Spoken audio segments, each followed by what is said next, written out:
సంతోషంగా చదువుకుంటూ ఆడుకుంటూ ఉండాల్సిన పిల్లల బాల్యాన్ని పాడు చేసే బాల కార్మిక వ్యవస్థను సమూలంగా నిర్మూలించాలని రాచకొండ కమిషనర్ సుధీర్ బాబు పిలుపునిచ్చారు.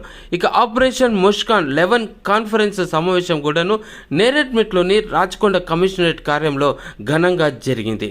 అయితే ఈ సందర్భంగా సుధీర్ బాబు మాట్లాడుతూ బాల కార్మిక వ్యవస్థ సమాజంలో ఒక వ్యాధిగా మారిందని, ఇది చాలామంది అమాయక పిల్లల బాల్యాన్ని నాశనం చేస్తుందని ఆయన అన్నారు.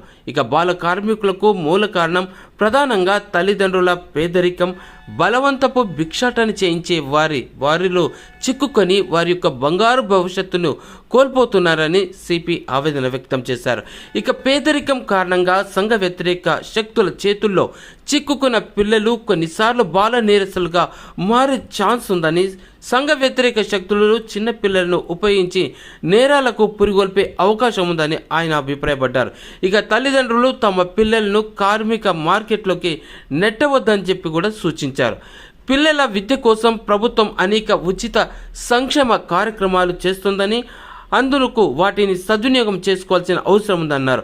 బాల కార్మికుల నిర్మూలనలో ప్రజల భాగస్వామ్యం చాలా అవసరమని, దీన్ని ప్రజలు కూడా తమ నైతిక బాధ్యతగా పరిగణించాల్సిందిగా అని ఆయన అభిప్రాయపడ్డారు.